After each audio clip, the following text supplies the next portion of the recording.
Let's go. Yo. Get up, nah, I ain't a quitter. Toss me the ball, I'm a really big hitter. Big picture, I'm a straight killer. Rising the song to the highest bidder. Got juice, got gas, I'ma move fast. New shoes, new tracks, like who's that? I'm new, come back, better than last. Yeah, it's a new me, never gonna look back. Never gonna look back. Cause damn, I was built to last. You move slow and I move fast. And that's facts.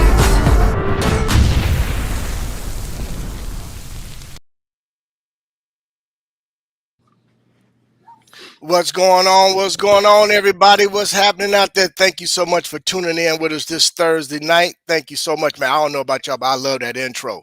That intro is fire. I'll be over here. I Sweet. have to catch It's myself sweet. because the camera catch it. It is, brother, and the camera almost catches me every time. I be getting my groove on real quick. But anyway, I don't want to waste a lot of time on that. I got to dive into the topic tonight. The topic tonight is shocking. Is it or isn't it? In my opinion, the Chicago Bears 8-game losing streak. Look, I'm gonna throw my 2 cents in right away so I can get out the way for the rest of the panel. Am I shocked? I'm gonna be honest. Yes, because I went on record early on, off season leading up to the first game. I really, really thought, man, that we had an opportunity to win some games. Looking at the schedule, how the schedule was set up, I just knew that we could, of course, get some games taken care of. What I did not account for was the fact that, and this is to my own discredit, I did not really dig into Waldron as much as maybe I should have to really decide or find out who has he truly developed outside of he had something to do with Geno's, you know, changing of his game and things of that nature, and some of the things that he, allegedly or supposedly did at LA when he was with the Rams. With all that being said, really quick, um, yes, I'm shocked, but at the same time, you know, how shocked can we be? We're talking about an organization who has repeatedly, time and time and time again, shown us who they really are when it comes to developing talent, but more important, when it comes to choosing coaches. If you really think about it, the only person that we have had as a head coach that has had head coaching experience was John Fox. That is depressing as a Bears fan.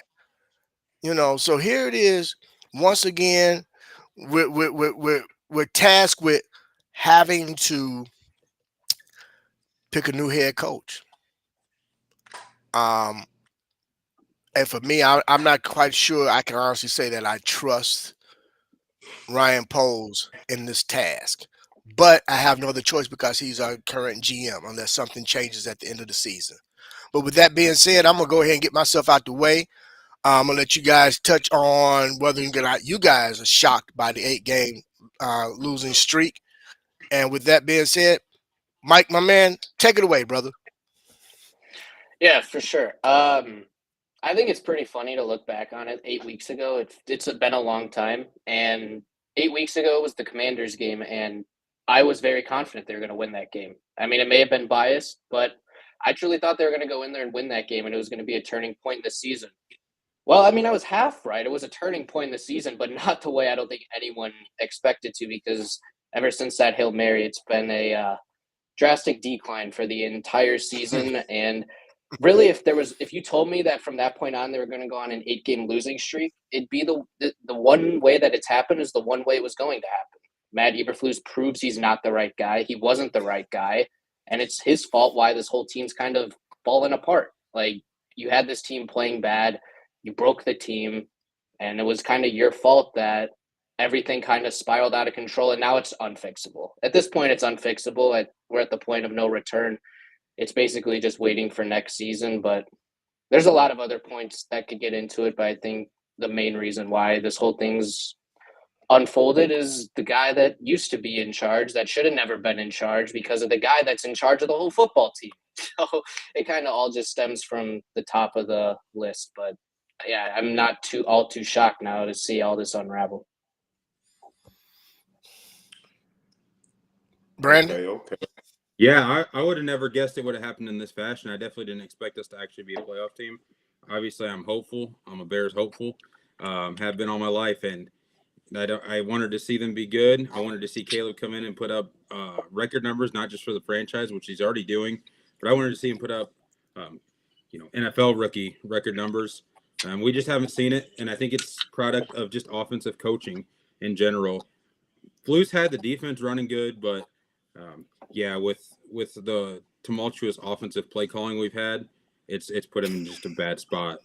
So, I don't. It's not a surprise at this point.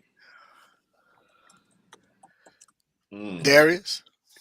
Hey man, listen, an 8-game losing streak is not normal for for a good team, or a team that you want to be good, or a team that's on the incline to be a good team. It's not a normal thing. So was I surprised? Absolutely.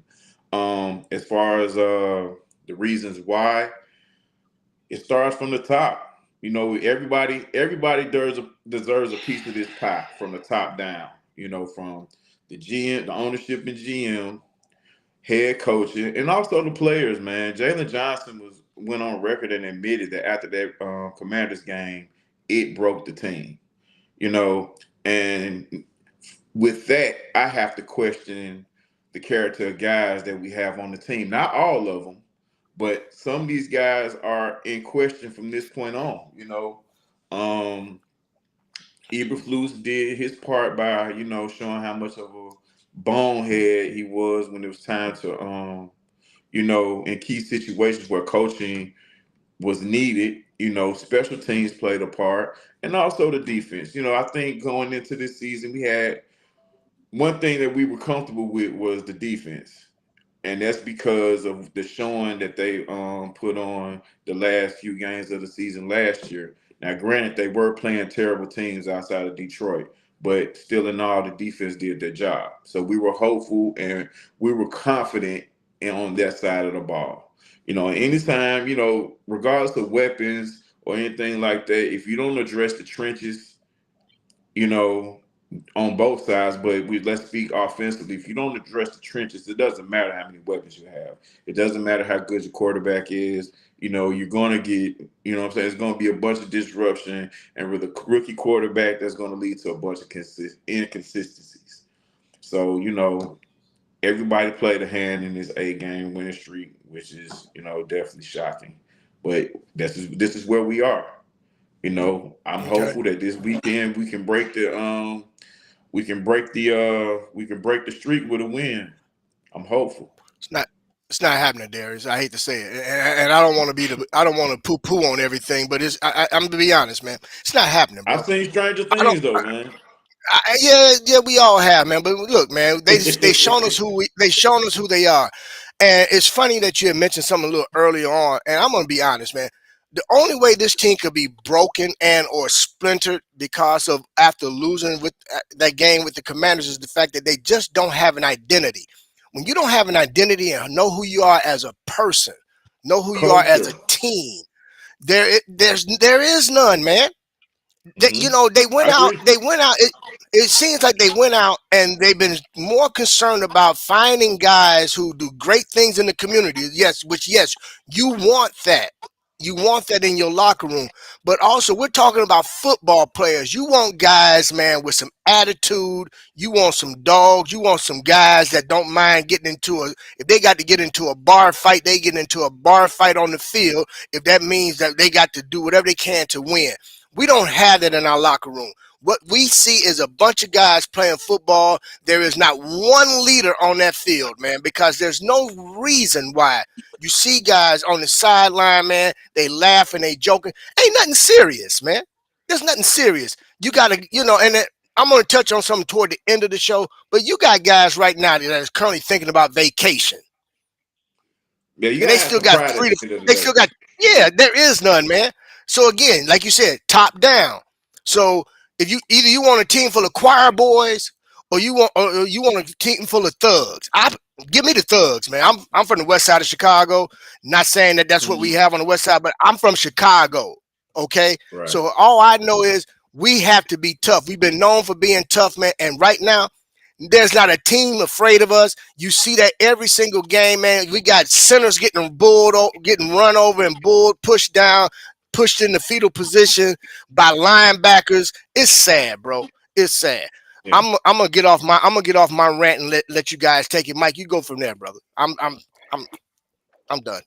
Yeah, I really like what Darius said because it all starts from the top down. We saw it with the last team with oh god, the other Ryan. Who cares? His name isn't important, but the other Ryan, and the other Matt. Like you saw, it started from them. The GM screwed it. Then the coach tried to save face. Eberflus tried to save face really late by letting Waldron go, but it didn't work. It was still his fault. It was still overall his fault. And why was Matt Eberflus in this position? It's the guy that's the current GM. It's the new Ryan Poles. I mean, I didn't understand why. I do understand why they kept him because the team seemed to actually rally around Eberflus after last year, which was encouraging to see, I guess. And you saw it in the first week against Tennessee. That's a game that really I thought there was a good culture with this team because that's a game they shouldn't have won, had no reason winning, and they somehow won. I think that was a sign of maybe a good team to come, but that's just not what happened. But I think one thing that I don't think we thought about at all was this team doesn't have a lot of talent. It's just not very talented, and that also goes back to the GM. Like, Jalen Johnson wasn't a Poles guy. DJ Moore is talent, yes, but that was a trade. Montez Sweat is talent, that was another trade. He hasn't drafted a lot of blue-chip talent, and I think we're starting to see that. I think Brisker, you could argue, but he's not on the field. Stevenson's a head case. Darnell Wright, he's been playing better. I'll give him credit. He has been playing better. He's starting to look like a first-round tackle, so maybe that looks better. Braxton Jones, he found in the 5th round. That's his best draft pick by far. Other than that, where's the talent he drafted for this team? It's just not really existent. Cole Kmet was another pace guy. It just goes back to his drafts and not finding enough talent. I think that's what we're starting to see getting blown out. Brad, Spider-Man got talent, man. You got to now. Don't count him out. Yeah. He's been performing. Oh yeah, Kyler Gordon. I did forget about Gordon. Gordon. This team doesn't lack Gordon's talent. a good pick. This team doesn't lack talent. No, I don't think. No, I don't think so. We got a lot of high end talent, but I do think there's a gap. I think it's high end talent, and then there's a huge gap, and it's just low end guys that probably don't make a lot of other rosters. I think that's the big problem. We don't have any middle depth, and that's what we need to really look for. That's your middle round draft picks. That's your 3rd rounds, the 2nd round, 4th round. That's where you get those guys. Obviously, your 1st round, you expect that to be your what do you call them, blue chips. You expect those guys to be your blue chip players that set the cornerstone for the franchise. We know Darnell Wright isn't that yet. I don't know if we've even really seen flashes, but I'm hopeful he can be that cornerstone right tackle, like what they've got up there in Detroit in Penei Sewell. So I love that draft pick. I'm never going to hate on that one until it's time to hate on it. There's other guys like Kyler Gordon that he picked that were a great draft pick, and he's battled injuries, and that's nothing that you can count on when you're drafting a guy, especially a guy like him that didn't have that issue in college that I know of. He didn't have injury issues in college, and really neither did Brisker. I think he had one concussion. He did have a concussion problem at Penn State. Okay, yeah. So he had 1 or 2 there, but when you're talking about a 5-year player in college, that's not a lie. But you can't always guess that people are going to get injured. So I give Ryan his props, and if we're calling for his job, I don't think it's time to call for it yet. So go ahead, Darius. Well, all right. Go ahead, Bishop. Go ahead. Well, I want to touch on someone, in the chat. It was somebody, I guess, questioned what I mean by identity. What I mean by identity when it comes to this team is, are we going to be a smash mouth team? Who are we? What are we? Nobody is afraid of us. We don't run the football, but yet we got running backs that can run the football. Okay. We got a quarterback that can sling it, yet We don't know how to design throwing plays. We don't know who we are as a team. That's what I mean by identity. And let me be clear when I say the word thug. I don't mean somebody out on the street corner doing nothing crazy. I'm talking about Right, tough guys. right. Guys that Yeah. don't mind getting into a scuffle when necessary. Protect your quarterback. Caleb take hits, man, and ain't nobody running to his defense. We've seen this previously with the other quarterback that we once had. That's what I mean about far as listen, where's the toughness, man? You know, when you got coaches standing on the sideline, no emotion, just standing there going through the motions, man. It's almost like, you know, they more quicker looking for the clock to show 0-0 than they are excited about the kickoff. That's a problem. Mm. That is a Amen. problem. All right, I'm sorry, Derek. You go ahead, brother. I'm sorry. No, you fine. Fellas, the number one thing that this team lacks is substance. You can have as much talent as you want out there on that field, but if there's no substance to the product that you're putting out there, it's hollow. It's like the Tin Man in the Wizard of Oz. You don't have no heart. There's nothing inside. You know what I'm saying? It's no foundation filled with substance on this team. It's a bunch of flash, right? It looks good in the window with the mannequin on it. You know what I'm saying? When it's on the mannequin, it looks good in the window. You know, but once you get in there and you get into it and you look at it on yourself, it don't look that good. You know, it don't feel good. And this is where we are with this team. You know, the way you build substance is that you have to have a culture. There has to be rules. There has to be some type of tact to your unit. You have to have codes to the unit. Things that are no goes, things that's not allowed, things that we're not going to allow on the field, things that we're not going to allow to enter or leave this locker room. You know, things of that nature. Like those guys running up and down the field, that's probably the easiest thing about football. But when you have to have a collection of guys and you truly have the same goal and you have to look to someone, you know what I'm saying, to lead this crew, and you look at them There's and you don't nobody. have confidence in the No leader. one. There's nobody. Yeah, but even the guy you put there, the players didn't have any faith in him to begin with, you know, and the faith True. was completely shattered after the Commanders game. I didn't want to believe that. I thought we were better. Now I don't know about you guys at the beginning of the year when we did all the predictions and all that. I had them losing maybe 6 or 7 games, 5 at the least. That's if we were really rolling. Okay, here we are at 4-10. And there's only one team that's ever been undefeated, okay? And that was the Dolphins. So you're going to lose games. But we've lost games in every way, shape, or form that they could be lost. You know? And everybody's looking outside of themselves instead of looking inward. You know, we need a guy that comes in. Listen, getting the coach right is pivotal because if you get the right coach, it's just going to be a lot of things that's not going to happen. It's going to be a lot of you guys' favorite players, Bears fans. It's going to be a lot of your favorite players that's going to be out of here because they lack substance. You know, and until we get that guy in here, we're going to have these type of seasons, or the best seasons we're going to have, we're going to be right at 500 or a little over. We're not going to reach the levels that we want to reach until we get the right guy to come in here and lead this team. You mind if I jump in here real quick, agree. Bishop? No, go right ahead, Brad. And that's where, with the season we've been having, with the coaching issues we've been having, this is where one of our 8 captains needs to step in, take control of the locker room. We got Cole Kmet going out here, and he's saying we've got players in our locker room not doing what they need to do, but I know I'm doing what I need to do. So, you know, you got to worry about yourself. Not as a captain, you don't need to worry about yourself. You need to worry about the whole room.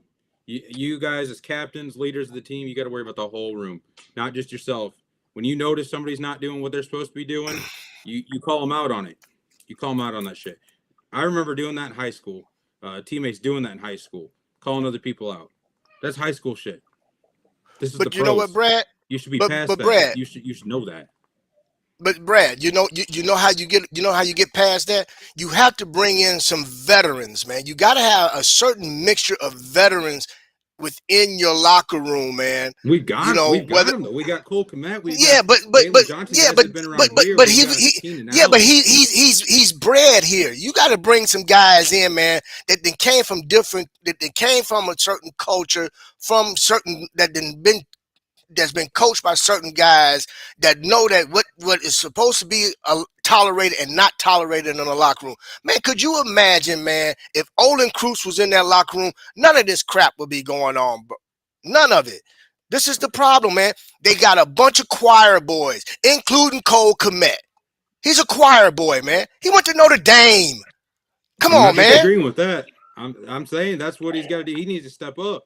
He wants to be a captain. He needs to step up. Be a captain. This is the thing. You can't be a leader, man. If you leaders are born, they're not made. You can't make a leader. He's not a natural leader. You can put a C on his chest and he can go out there at the coin flip, but you can't expect him to be the leader in that locker room. It's just that simple, man. We got to go out and find guys that are actual leaders. Check this out, man. Having 8 captains is ludicrous. It's a joke. I don't care who you are. Having 8 captains is a problem. That's just but Darius, that's just a coach trying to be a player's coach. That's all that is. But I want to appease everybody. You can't appease everybody, man. That's another thing that's wrong with the system. Having 8 captains is a problem. With Matt Nagy, he was changing captains every week. You can't do that, man. Like, when you set a bar, it can't be moved. When you tell someone something, you have to stand on your word. When you set rules, you have to abide by the rules that's set. Ain't no changing in the middle, man. And this is the problem that we're having with leadership. And until that's changed, we're gonna have this same conversation, fellas. That we are. With that being said, man, we're not gonna beat this dead horse no more, because it's dead. We didn't beat it. We didn't beat it and tenderized it. It is what it is. With that being said, man, really quick, so before we end the show, let's jump in. And Brad, I want to thank you for that post you put out earlier, man, about this whole DJ Moore situation with regard to essentially.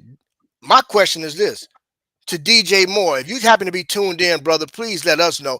Do you want to be here, man? Or have you already said you're thinking about vacation? Where's that vacation going to be at? And by the way, while you're on vacation, are you going to be looking for another house somewhere? Possibly in Pennsylvania? Is that where you want to be? Because it seems like you don't want to be here. Let us know, man. I've been a supporter for you since you've been here. But man, after hearing that, you've let me down, boss. And I thought you could potentially be a leader. You shown me too, man, that it's about your bag and your numbers. With that being said, I'm gonna let you guys touch on it, man, because I don't want to beat him up too bad, because he ain't here to defend himself. Yeah, I'll be brief. Mike. We don't got much time. So it's not a good thing when the players and the fans have the same mindset on a bad team. As fans, we're allowed to be like, I can't wait till the off season. I can't wait to go on vacation and be done with this. If you're a player, you cannot have that mentality. You have to be ready to show up still every week and try. Even if you're DJ Moore and you just got that big contract in the offseason, you don't got to work another day in your life after that contract. Even if you got that, you still got to show up for everyone around you. And what does that go back to? It's a culture problem. If you don't care about the other guy in the locker room next to you, then that is a culture problem. And that's what you just saw from DJ Moore. He doesn't care about the team. He doesn't care about the guy next to him. He just wants to get his money, get out of here, move on to next season, and hopefully it all works out better. That's a bad culture. That has to get fixed in the offseason. Yep, I'll answer it for you. He don't want to be here. He don't want to be here. You can see it in his body language. You can see it in his mannerisms on the sideline. You can see it, man. I mean, you seen it in the game last week. He ripped his gloves off. I don't know if that was frustration at himself for not catching the damn ball because he's a receiver in the NFL and should catch them. Just got paid. What to get? Big old bag. I don't know. I don't even know what it was.